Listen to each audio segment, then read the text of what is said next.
benzodiazepinas. Gracias por avisar. Bueno, el día de hoy estamos estudiando las benzodiazepinas.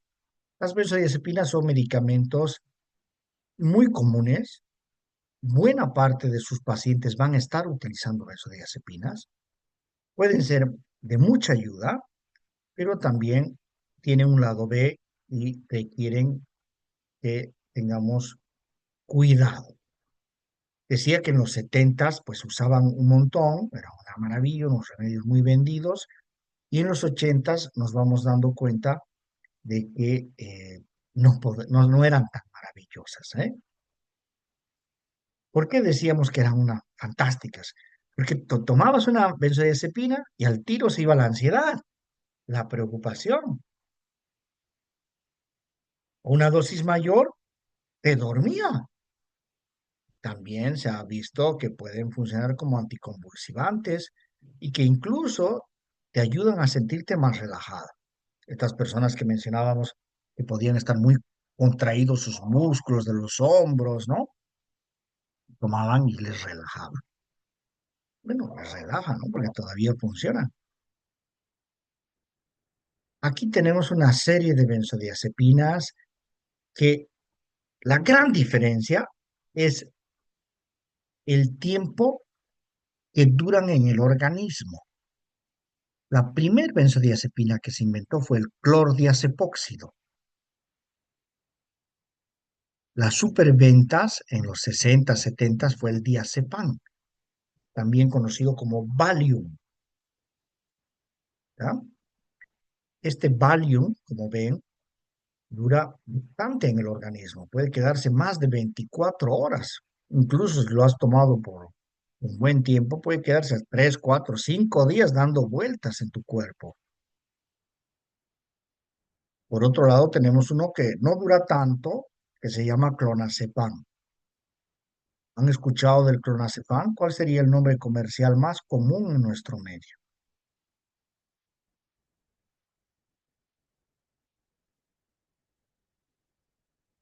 Seguro que han escuchado de él. Ne, a ver, nos dicen en el chat. Neuril, muy bien. Neuril. Ultra famoso. Muy bien, Soraya, el ultra famoso Neuril.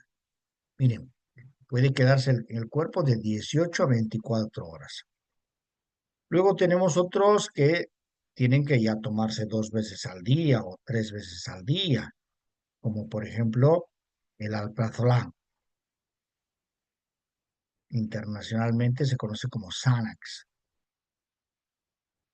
El alprazolam, el lorazepam, ¿no?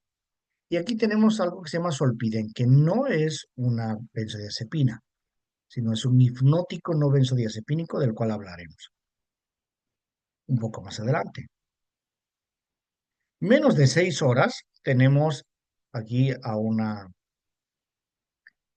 molécula popular en nuestro medio que se llama esopiclona y que tiene su hermana menor que se llama sopiclona, que se vende de libre venta, desafortunadamente. Es un hipnótico no benzodiazepínico y miren, dura menos de 6 horas y se utiliza como inductor del sueño. Te empuja para dormir. ¿Se acuerdan que por la ansiedad uno no podía bajar la guardia, no podía conciliar el sueño? Estos hipnóticos no benzodiazepínicos producen que bajes la guardia y te puedas dormir. Entonces, aquí tenemos los más conocidos en Bolivia. Estas sí son benzodiazepinas, sí o sí. Pamela, por favor. Una consulta, el alprazolam, ¿cómo actúa y por qué lo medica? Este alprazolam es una benzodiazepina que va a favorecer la liberación de GABA. Va a actuar sobre el sobre receptores ionotrópicos que veremos un poco más adelante. Reduce el estímulo nervioso, con lo cual la persona siente ansiólisis. A diferencia del clonazepam, el Neuril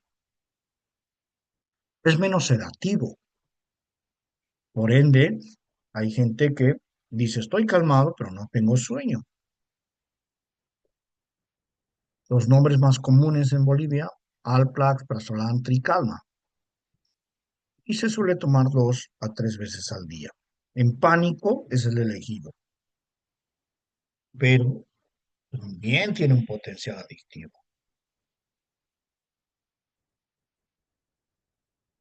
Este flunitrazepam, ¿han escuchado hablar de él?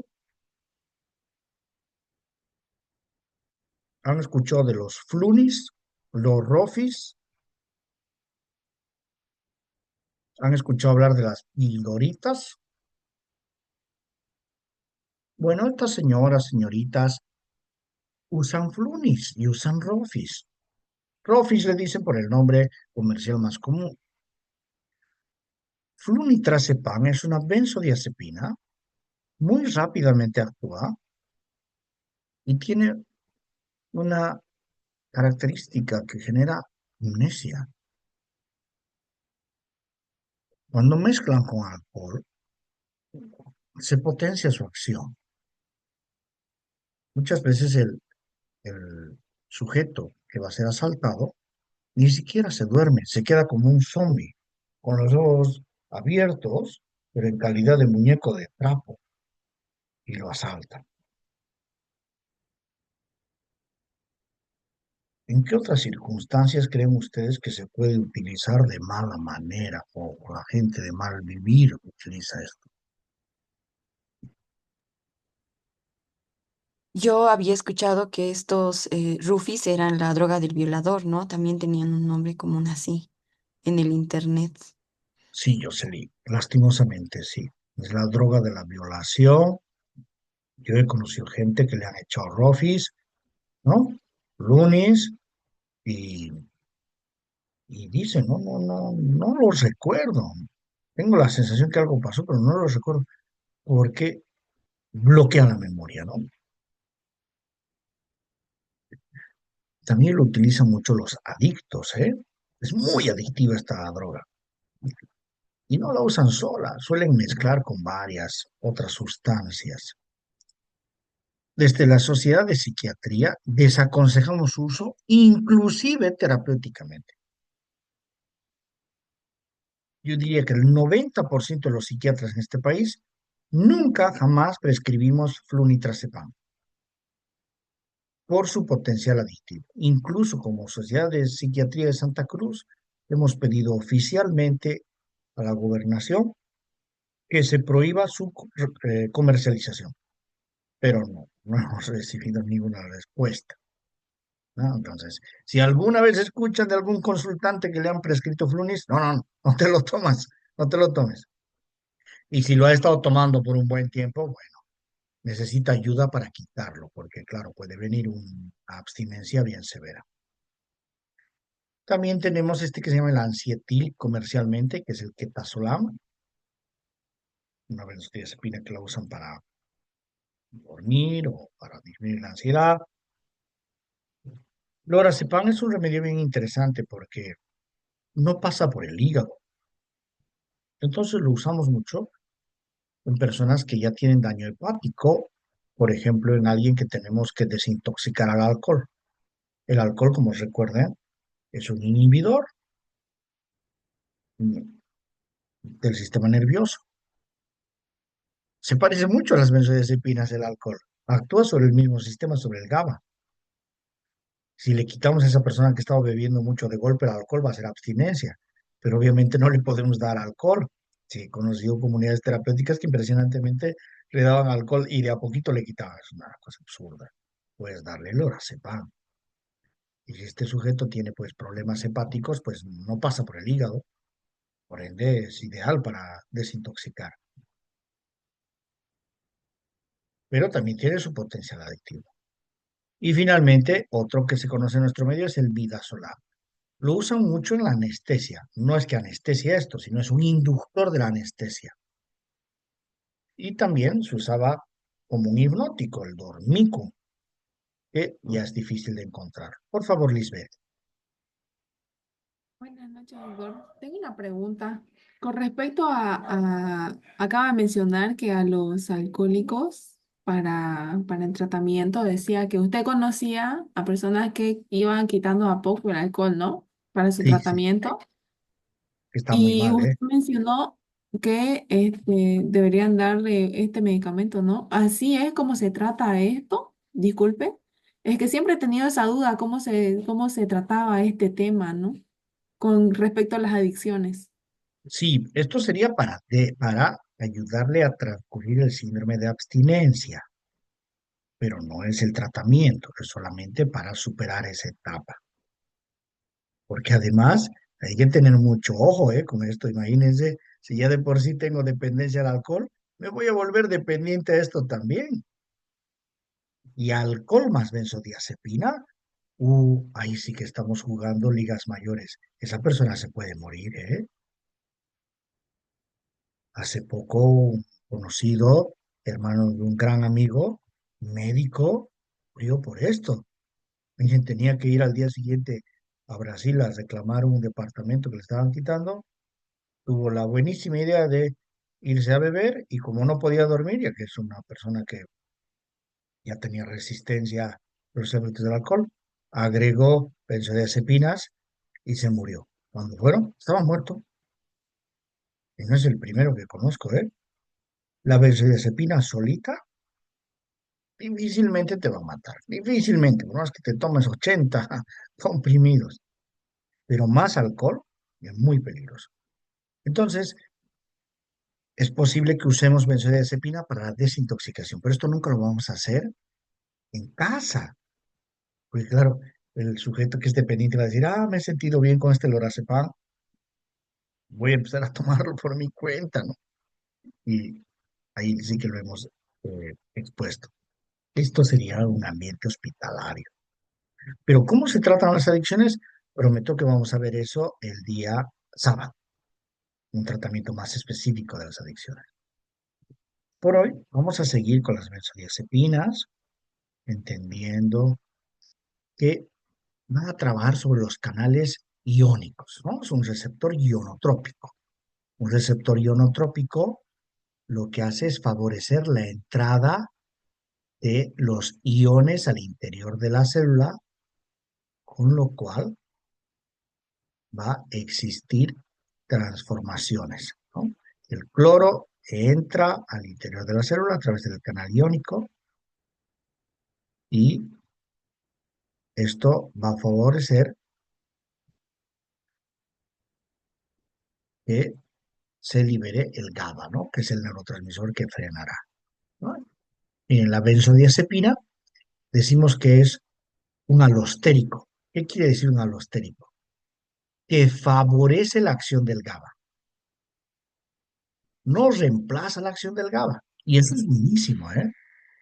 ¿Quién reemplazaba la acción del GABA? El fenobarbital. Por sí solito podía actuar como un GABA y era peligroso. Era buenísimo para su efecto, ¿no? Es buenísimo para cuando uno tiene crisis convulsivas, pero a largo plazo, bueno, podía ser muy riesgoso.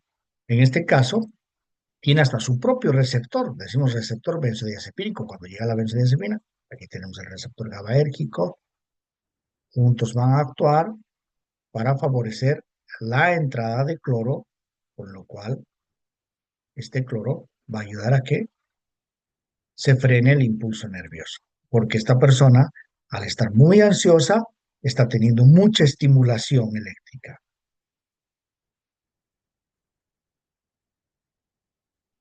Bien, bueno, ya habíamos hablado de algunas indicaciones y es importante que recordemos que las emociones humanas no se medican. Más de una vez me dicen, acaba de tener un disgusto, denle un Neuril. No, porque la sabe. O se ha muerto su mamá, denle un Neuril. No, no le sabe un Neuril. Miren, en el duelo, la persona obviamente necesita llorar, necesita expresar sus emociones.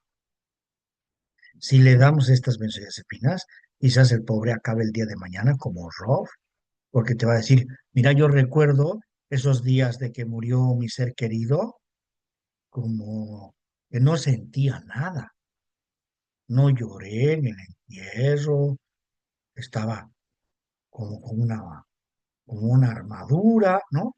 Pues no tuvo tiempo de sacar esas emociones, de procesar esas emociones.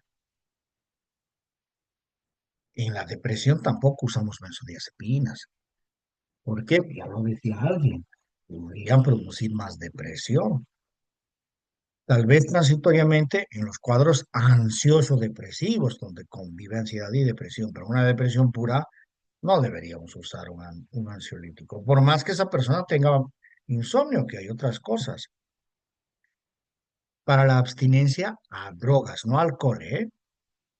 Como decía, el alcohol es una cosa distinta por su perfil químico, pero a drogas corremos ese riesgo, ¿no? De que la persona se vuelva adicta a esta nueva sustancia. Bien, entonces podemos usar transitoriamente en diversas condiciones. Y esto es lo que realmente quiero compartir con ustedes y que también compartan con sus pacientes y futuros pacientes. A nivel internacional, recomendamos que las benzodiazepinas idealmente no deberían tomarse más que una semana, excepcionalmente hasta 4 semanas. Más allá de ese tiempo son riesgosas. El 30% que ha tomado más de 4 semanas desarrolla una dependencia. Ni que se diga si has tomado por mucho tiempo. Puede tener problemas sobre la memoria, asociarse a cuadros de demencia. Curiosamente puede traer más ansiedad, algo que llamamos ansiedad paradojal. Puede traer síntomas parecidos a la depresión. Atiendo una chica muy inteligente, estaba haciendo su maestría en Inglaterra. Ella tiene trastorno bipolar, que es un cuadro grave, y en una fase maníaca estaba tan acelerada que se tiró al Támesis. El Támesis es el río que atraviesa Londres. Bueno, no es un río en el que te puedas bañar y, obviamente eh, esas aguas son bien frías. Pero estaba tan maníaca que se lanzó al Támesis y nadó hasta una pequeña isleta que había en medio del río. A esta señorita la internaron en la clínica de Inglaterra. Por más que estaba acelerada y no podía dormir, no le dieron una benzodiazepina. Nada. Así de radicales son de solamente cuando otros tratamientos han fallado. Le dieron otro tipo de moléculas, incluso para disminuir la ansiedad, que vamos a ver un minuto. ¿Ah? Entonces, Neuril, alprazolam, benzodiazepinas, solo por 7 días, excepcionalmente 2 a 4 semanas. Si yo fuera un médico practicando en el Reino Unido y le estoy dando a mi consultante 6 semanas, voy a tener que explicarlo ante un comité de médicos. ¿Por qué estoy haciendo eso? Así de grave lo consideran. Miren, el boletín de drogas y terapia del Reino Unido dice solo cuando hay problemas muy severos de sueño, ¿no?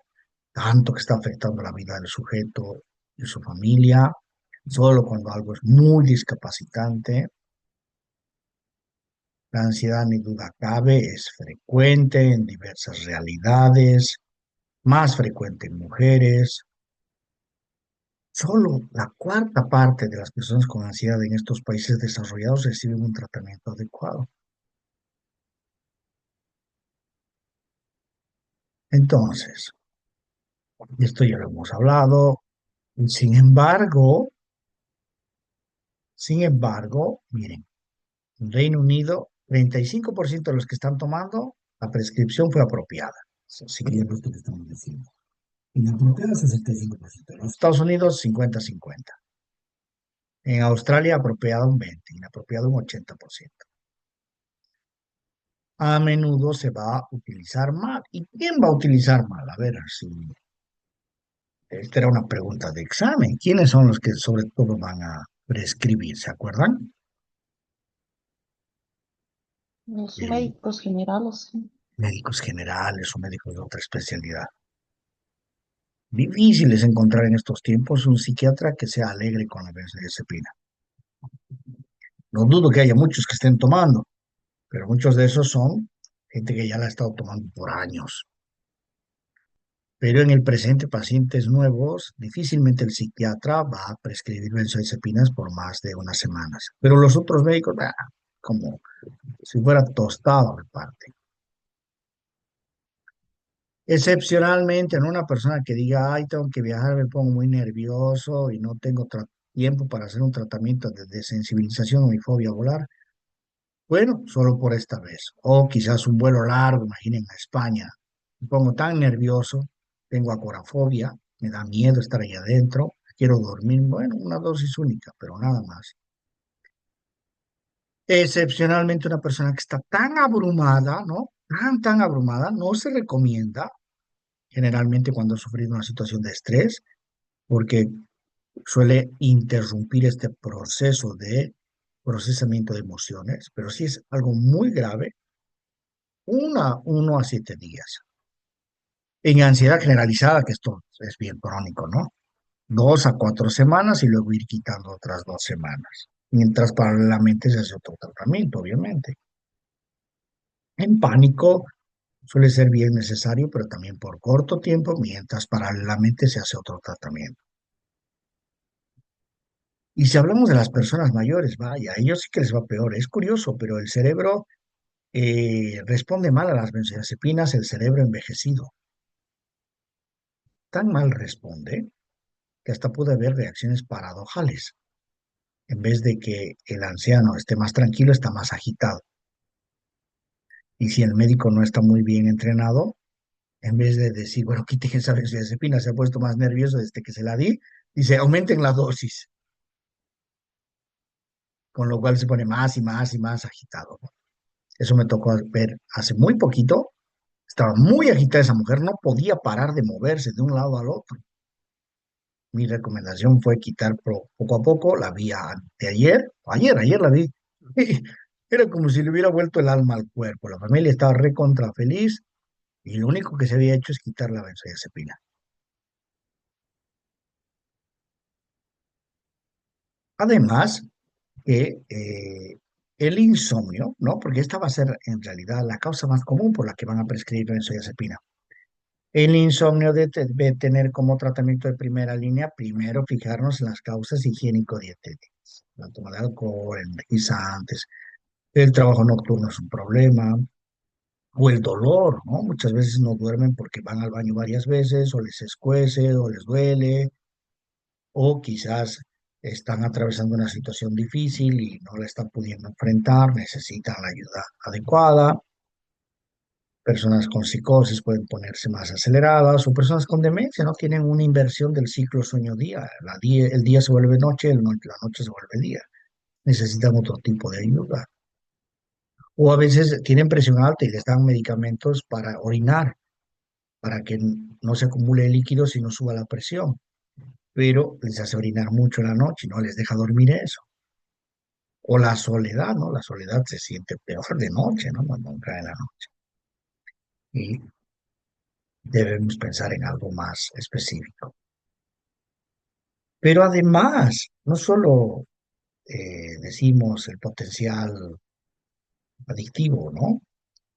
Sino que encima es un sueño de mala calidad. El sueño tiene 4 etapas.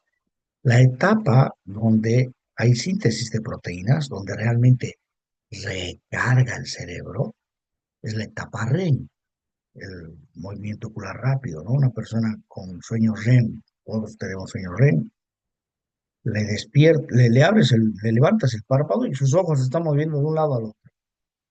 ¿Cómo saber cuándo es el sueño REM? Cuando la persona está inmóvil, muy quieta, y ahí está soñando. Eso incrementa las zonas, las fases de latencia, por lo cual no es raro que te digan, duermo pero no descanso. ¿No? Suelen tener un sueño muy liviano. Lo mejor, si se va a usar dosis bajas, 1 o 2 semanas. Si hay una causa externa, tratar la causa externa. También se puede usar hipnóticos, que son no benzodiazepínicos. Se parecen, son como los primos hermanos. Y a diferencia de las benzodiazepinas, sí respetan la fase REM. Por lo tanto, la persona se siente más descansada. Los más conocidos, Solpidem o Somid, Sopiclona, es Sopiclona. Pero, ¿no? Todo tiene un pero, eh, pueden tener también un potencial adictivo. Se pueden usar por más tiempo de forma segura, pero hay que recordar siempre, vamos a la causa. Esta persona está con insomnio porque está muy ansiosa. Bueno, entonces tratamiento para la ansiedad cognitivo-conductual y quizás un antidepresivo, que son los tratamientos que regulan las emociones que van a tardar y mientras sacan efecto, quizás un hipnótico, una benzodiazepina. O esta persona tiene estrés postraumático y de noche se activa más. Bueno, tratamos el trauma. O orina mucho, o tiene dolor, o está muy sola, tratamos entonces de recomendarle cómo lidiar con su soledad. O está muy preocupada, ¿no? De tomar decisiones, ayudarle a tomar decisiones, técnicas de resolución de problemas, y va a dormir mejor. Entonces, ¿qué tiene de bueno? Son muy eficaces, actúan rápidamente, va a dormir la persona si tiene insomnio, pero, insisto, es un parche transitorio. Decía yo que a partir de la quinta semana 30% puede hacer dependencia, pero también es cierto que hay un grupo que no llega a ser nunca dependencia y les quitas de golpe y no pasa nada. Pero quiero hacer un paréntesis y relevar que también cuando tengas una persona que ha tenido crisis de ansiedad, vieron que yo les decía, pregunten si no tomó pastillas para adelgazar, también pregunten si no estaba tomando algún tranquilizante y lo haya cortado de golpe. Eso genera abstinencia y genera crisis de ansiedad. ¿Y por qué habría cortado de golpe? Muy a menudo porque no tienen receta. Y antes les pasaba a la abuela, a la sobrina, a la farmacéutica, a su amiga, y ahora ya no les pasa, ¿no? Y hacen abstinencia. Tienen que volver a tomar, pero hay que quitarlo poco a poco. Bien, insisto, la ansiedad te quiere decir algo. Hay que explorar primero qué factores puede haber. Muchas veces el consultante no se da cuenta. Que si llegamos a dar benzodiazepina es por un tiempo corto y es hasta que ya sea el tratamiento psicoterapéutico primordialmente se utilice o utilicemos un tratamiento combinado. Si nada de esto resulta, pues no podemos mirar de palco como una persona sufre y habrá que darle la benzodiazepina, pero a la vez informarle de todos los pros y los contras. Mientras más tiempo tomas la benzodiazepina, más problemas puede haber, ¿no? De dependencia. Y insisto, no produce mejoría por tomar más tiempo.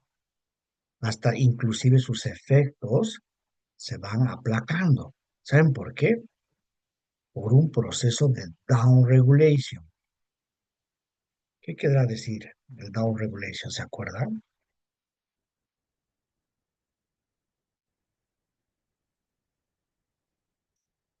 Va retirando receptores el cerebro, estos receptores cerebrales, estos receptores en la neurona, se van cerrando, porque el cuerpo dice, oye, hay demasiado GABA, vamos a clausurar estos receptores. Entonces ya no hace efecto. ¿Pero por qué sigue tomando la gente? Porque si lo quitan, ahí sí entran en abstinencia. Entonces yo les suelo decir, es como si tú le estuvieras pagando a un chantajista y pensaras que el chantajista te está haciendo un favor al no mostrar tus fotos o denunciarte, lo que sea. No te está haciendo un favor, te está quitando algo que es tuyo. La benzodiazepina, más que hacerte bien después de varios meses, te has vuelto tan adicto que tu cuerpo no puede estar sin ello, pero no te está trayendo beneficio, porque ya no hay receptores que reciban esa benzodiazepina. Entonces, inclusive puede llegar en usuarios crónicos a tener abstinencia a pesar de que siguen tomando la dosis habitual, porque el cuerpo ya les está pidiendo más, como la droga, ¿no? Que quiere más y más y más. ¿Y cómo es la abstinencia? Ansiedad e insomnio. Miren, qué curioso. Para lo que se supone que estaban destinadas, empieza a traer esos síntomas. Si el consultante va por su cuenta, va a tomar más. O si está algún médico que no está muy bien entrenado.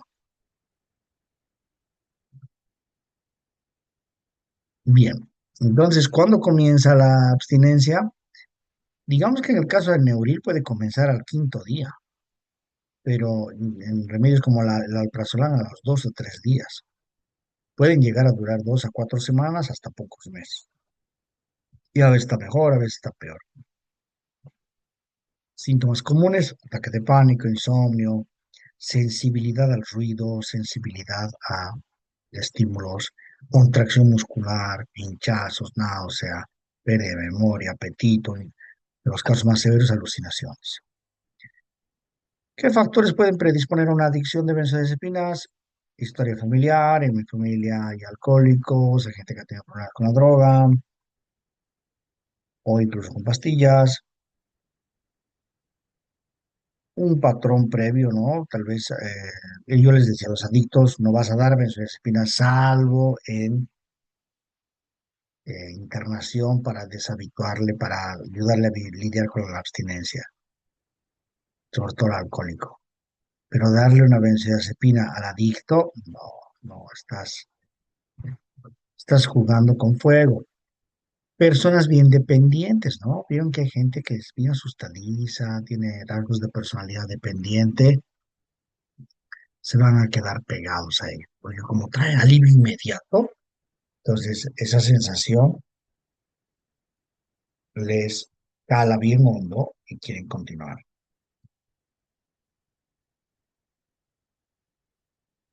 Bueno, el hombre es más propenso, ¿no? A hacer adicción al alcohol y la mujer a hacer adicción a los ansiolíticos. La gente con dolor también suele tomar ansiolíticos. Opioides son analgésicos, quitan el dolor, se parecen al opio, por eso dicen opioide. Mezclar opioides con benzodiazepinas es sumamente peligroso. Hay famosos que han muerto por esa combinación.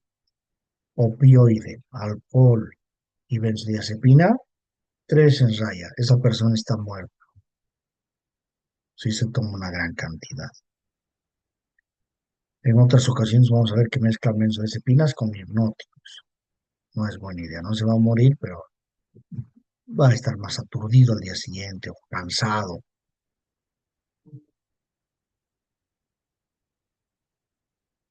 ¿Se acuerdan de Maradona? Ay, caramba, cómo es a veces no tener plata es lo peor, porque atraes un montón de bebillos. En este momento, la psiquiatra de Maradona y el neurocirujano de Maradona están en un juicio. Lo están acusando de dolo. Es espantoso lo que está saliendo a relucir, pero básicamente lo veían como mercancía, incluso el neurocirujano, que ni siquiera había sido neurocirujano de cerebro, sino neurocirujano de columna. Dijo, no, Maradona, te has golpeado la cabeza, te tenemos que operar. Y lo operaron. Él no lo operó porque era así de charlatán, hacía operar a otros y luego decía que la había operado. Pese a que los otros neurocirujanos dijeron, no, esto no es para operar, hay que esperar Si esa sangre que se ha derramado dentro del cerebro de Maradona, porque se cayó, se reabsorbe. ¿Y por qué se cayó el amigo Maradona? Porque estaba repleto de benzodiazepinas. ¿Porque se las tomaba él? No. En realidad Maradona lo que tomaba era cerveza y mezclaba con benzodiazepinas. ¿Quién le daba las benzodiazepinas? La psiquiatra ordenó para que no moleste. Pero además, sus cuidadores, resulta que no eran cuidadores profesionales, no eran enfermeros. Había uno que era sobrino de su ex mujer, el que había sido incluso un malviviente. Entonces, Maradona reclamaba algo, tome su benzodiazepina, para que no moleste. En una de esas se cayó el pobre, lo operaron, se agitó, ¿no? Le dieron más eh, medicación mezclando los opioides que ya le daban, ¿no? Los analgésicos para la operación, las benzodiazepinas, el alcohol, ¿no? Y el pobre hombre murió. La presentación más triste que tuvo Maradona fue justo la última vez que se lo vio en público, en un estadio, para que le den una condecoración. El señor hablaba así y caminaba así, y no estaba ebrio, estaba polimedicado. Necesitaba literalmente ayuda para caminar. Era una bomba de tiempo, pero en gran parte por el personal de salud inadecuado, los cuidadores pues que no tenían ningún tipo de formación técnica, ¿no? La sobreutilización por cuidadores. Esto también lo podemos ver en geriátricos, por ejemplo, o a veces vemos en las la hija piensa que lo está haciendo bien y le da más a su madre, ¿no? Que es pésima idea. Quiero que recuerden esto. Benzodiazepinas en adultos mayores, mala idea. No, no, cero, no. Tu cerebro ya no funciona para estas benzodiazepinas. Suelen tener efectos más contradictorios. A veces el cuerpo le cuesta más eliminar esto y quizás no están dormidos, pero los reflejos están disminuidos. Recuerden que esto también relaja los músculos. Entonces me levanto en la noche a orinar y mis músculos no están muy firmes, me voy a caer, me voy a romper la cadera. Un anciano que se rompe la cadera, ay, un dolor, un sufrimiento, una invalidez y unos costos. ¿M? O puede haber accidentes, ¿eh? Por estar con benzodiazepinas y chocarte. Por eso, benzodiazepina, buenísima por 7 días.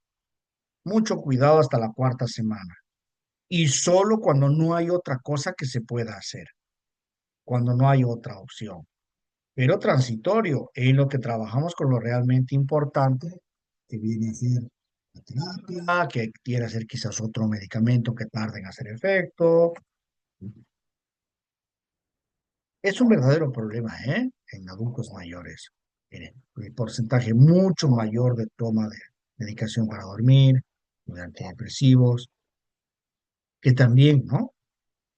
No hay que medicar tampoco las situaciones vitales. Una mujer viene hace unos días y la señora se siente muy sola y empieza a pensar, ¿no? Que no debería haberse divorciado. En realidad, la pobre mujer no se divorció. El marido la dejó y la desplumó, le sacó todo el dinero y se fue con una fulana.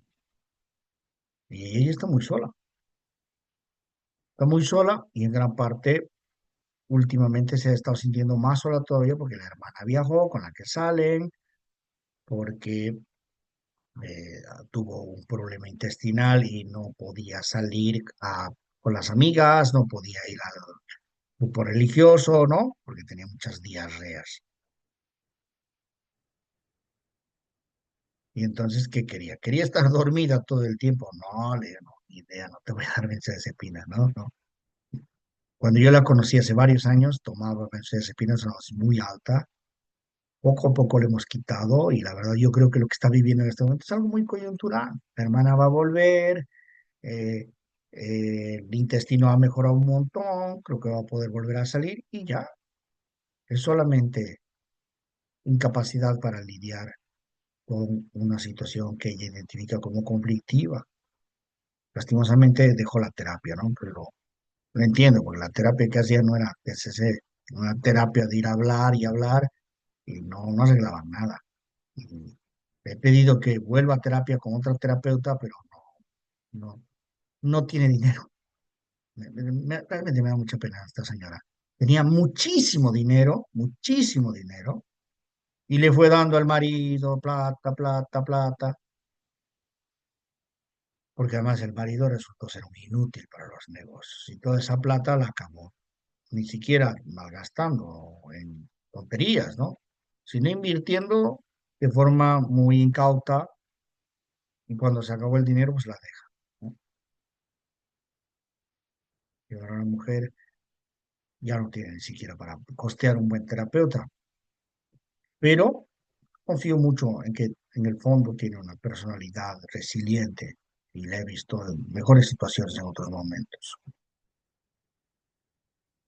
Bueno, a ver, esto ya lo hemos dicho. Bueno, en pánico también sus antidepresivos, ¿sí?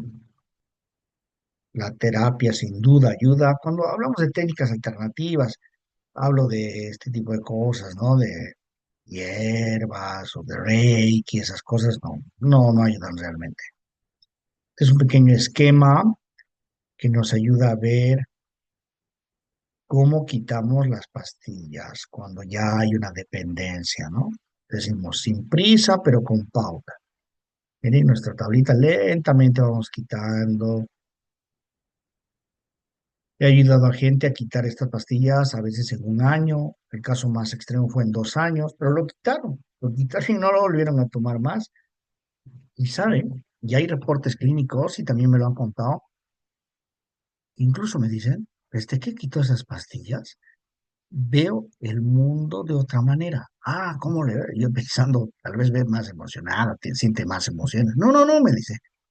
Antes veía los colores con predominio de tonos pasteles. Tono pastel veía el mundo. Vieron opaco, sin brillo. Y ahora lo veo brillante, veo el sol más intenso que de costumbre, el verde el más verde, el rojo el más rojo, ¿no? Entonces, las benzodiazepinas deben prescribirse con mucho cuidado, debemos usarlas con precaución. ¿Qué otras cosas podemos usar en vez de benzodiazepinas? Miren, les voy a presentar remedios que también actúan rápidamente, que van a ver en el texto que los mencionan y que no producen adicción. Es el caso de la buspirona. ¿Mm? A ver, eh, tenemos la buspirona, tenemos los antihistamínicos, no cualquier antihistamínico.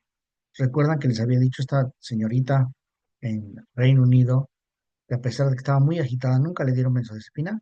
¿Qué le dieron? Un antihistamínico, o sea, un antialérgico. No cualquiera. Hay uno que se llama hidroxicina. Hay otras ocasiones, por ejemplo, que se da beta bloqueantes en personas muy nerviosas. Imaginemos una persona que nos dice, tengo que dar mi examen de tesis, tengo que presentar mi tesis. ¿Qué puedo hacer? Pésima idea sería tomarse un Neuril o un Prazolam, porque cuando va a estar más tranquila también va a estar más lenta. Cuando le haga preguntas el tribunal, puede que hasta se olvide. Solemos usar como tratamiento coyuntural, ojo, que el verdadero tratamiento es el tratamiento de exposición, ¿no? De exponerte a los miedos. Si tienes miedo a hablar en público, un beta bloqueante. ¿Qué es un beta bloqueante? El beta bloqueante por excelencia que usamos en este caso es el propanolol. El propanolol baja la presión arterial, pero no lo usamos para que baje la presión arterial. Por eso usamos una dosis bajita. Las personas que se ponen rojas, que tiemblan cuando tienen que hablar en público, ¡plum!, les seca, les seca el sudor, no se ponen rojas, no tiemblan. Está actuando a nivel de ese mecanismo lucha y huida que se acuerdan, pero sin tocar la cognición. sin producir sueño. Muchas veces cuando hablas en público y te das cuenta que tu voz está temblando, o que tu cuerpo tiembla, o que sudas, eso te pone más nervioso. Ay, me están viendo rojo. Oh, mira, me están viendo que tiemblo, ¿no? Al parar eso, te puedes concentrar más en lo que estás diciendo, en tu desempeño y es mejor un montón. El antihistamínico, como les decía, hidroxicina o difenhidramina, también actúa rápido, es sobre los receptores que decimos histaminérgicos, no sobre GABAérgicos, y puede ayudar bastante. De igual manera, cuando no produce adicción, no es un tratamiento por largo plazo. El beta bloqueador es solo por algo muy puntual y el antihistamínico puede ser para reemplazar a las benzodiazepinas. La buspirona, sí, este puede ser por largo plazo. Sin embargo, hay que recordar que el principal tratamiento para los trastornos de ansiedad es ¿qué es? La psicoterapia. La psicoterapia. ¿De qué tipo? Exposición. De exposición para las fobias y para las terapias, para los trastornos de ansiedad que no tienen fobia. ¿Cómo se llama este diplomado? Técnica cognitivo-conductual. Eso, la TCC es la más eficaz para los trastornos de ansiedad. Escucharán ustedes de terapias de tercera generación, mindfulness, todas esas cosas. Fantástico. Es posible que sean eficaces y todo eso, pero no tienen tantos papeles, es decir, tanta evidencia científica como la terapia cognitivo-conductual clásica para tratar la ansiedad. Evidentemente habrá varias modalidades técnicas dependiendo del diagnóstico de base y son las que realmente ayudarán al consultante a cambiar las cosas. Es posible que usemos antidepresivos porque también ayudan a la ansiedad como un complemento, pero esa integración es realmente la importante y estos ansiolíticos, ¿no? Serían coyunturales. La buspirona se puede usar por largo plazo, pero sobre todo, digamos, en una ansiedad generalizada. Pero la persona con ansiedad generalizada tiene que tratar con TCC. Recuerden que es el que se preocupa por todo y por nada. Tiene que aprender a reinterpretar el mundo y también a enfrentar sus temores con la exposición. Bien, bueno, esto ya hemos hablado, tan solo agregar esto, ¿no? Cuando reducimos benzodiazepinas a alguien que ya tiene dependencia, quitamos de un 5 a 10% por semana. Hay que explicarle al paciente sobre los riesgos de la dependencia y la abstinencia. No te lo puedes quitar de golpe si has usado varias semanas. ¿Has comenzado a usarlo? Bueno, fantástico, pero úsalo por un tiempo limitado. Nunca jamás mezclar con alcohol. Ir al médico, no te compres recetas por debajo y seguir con un tratamiento continuo. Bien, ahora como sé que no me van a preguntar, yo les voy a preguntar a ustedes. Vamos con este quiz de repaso. Entonces, ¿cuál es el principal neurotransmisor inhibidor implicado en la acción de las benzodiazepinas? ¿Cuál es? Dopamina, serotonina, GABA, acetilcolina. Carla, por favor. ¿Es GABA? Muy bien, muy bien. GABA.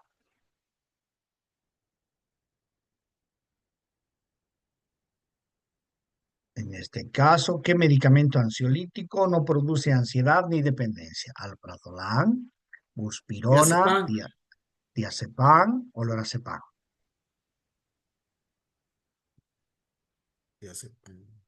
Diazepam es un buen remedio y muchas veces lo usan para dormir, así que producirá sedación. Cuesta más hacer dependencia, inclusive Pasa algo cuando, imaginemos que hay alguien adicto al alprazolam, podemos cambiarle a diazepam y el diazepam es más fácil de quitarlo, no siempre, pero es más fácil de quitarlo porque tiene una vida media más larga. Pero también puede producir dependencia y sedación el diazepam. Y peor aún, en la medida que lo ha tomado mucho tiempo porque se ha ido acumulando y acumulando y acumulando, porque es un remedio que tarda en salirse. Hace poquito acabamos de ver. ¿Cuál será? ¿Qué digo? La buspirona. Muy Buspirona. buspirona. No produce sedación, no produce dependencia. Y sí calma la ansiedad, ¿no? ¿Cuál de estos es típico de un ataque de pánico?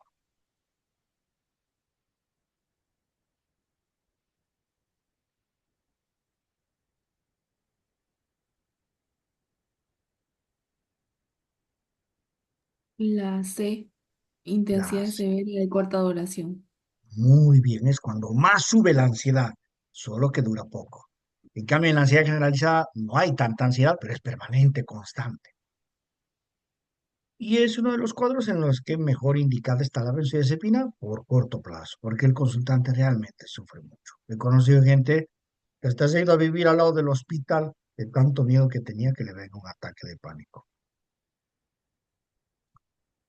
Bien, ¿cuál sería de estas características más propias del GAT, de la ansiedad generalizada?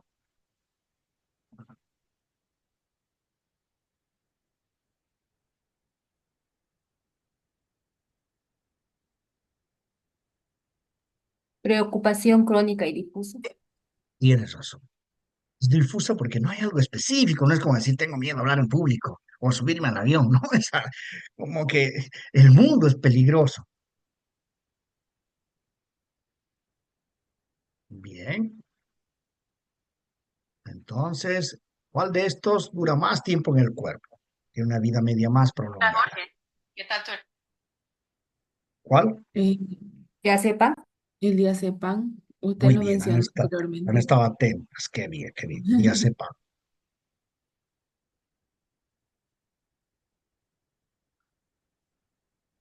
Los beta bloqueadores son, por ejemplo, el propanolol, que les decía que pueden bajar la presión, pero a dosis bajitas los usamos para varias cosas. ¿Para cuál de estas no utilizaríamos? Nunca propanolol.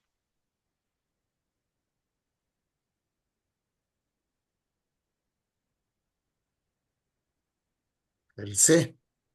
El C, Jorge, muy bien.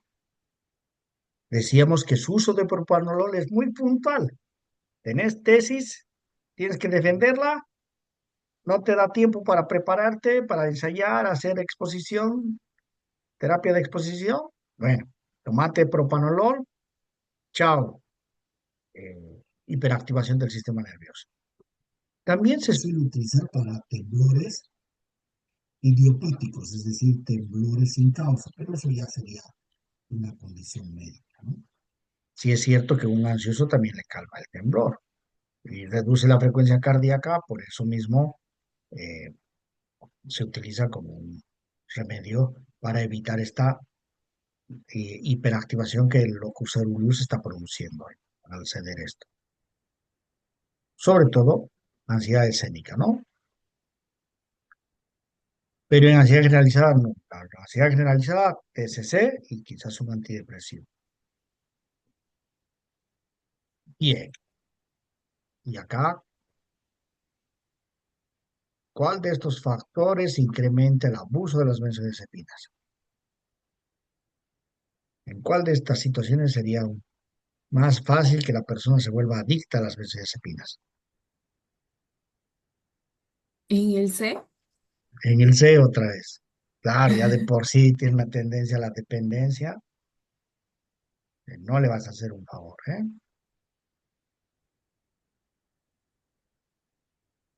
Bien, entonces, ¿cuál de estas estructuras cerebrales está más vinculada a la respuesta de lucha o huida?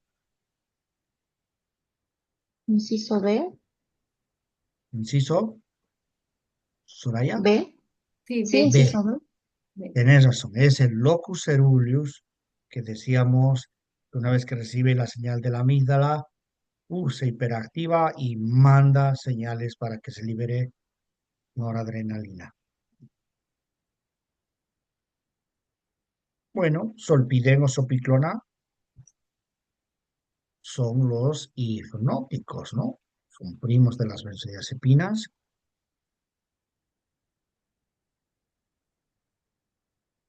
¿Cuál sería su ventaja en relación a las benzodiazepinas? Duran más tiempo, son más eficaces para disminuir la ansiedad, alteran menos la arquitectura del La sueño. C. La C. Muy bien, han estado escuchando. Son buenísimos para dormir, el sueño es más reparador, pero igual, el insomnio, el principal tratamiento es la terapia cognitivo-conductual enfocada en insomnio. Y si hay un conflicto por debajo, bueno, hay que abordar el conflicto, tratar el problema de fondo. Y me parece que este es el último. Finalmente, decíamos, ¿no? En ese eje hipotálamo, hipoficiario, adrenal, la reacción última será la liberación de ¿qué? ¿Cuál de estas sustancias? Cortisol. ¿Sol? Cortisol. Muy bien. ¿Y qué hará el cortisol? ¿Se acuerdan?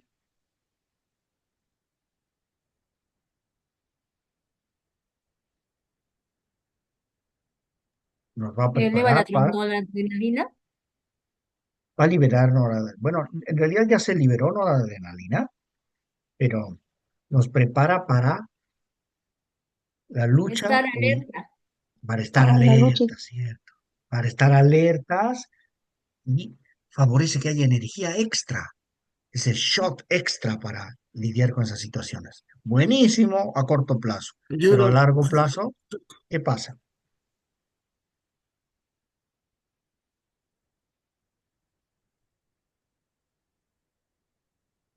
Se vuelve tóxico, incluso puede envenenar y matar estas estructuras subcorticales que ayuda a activar.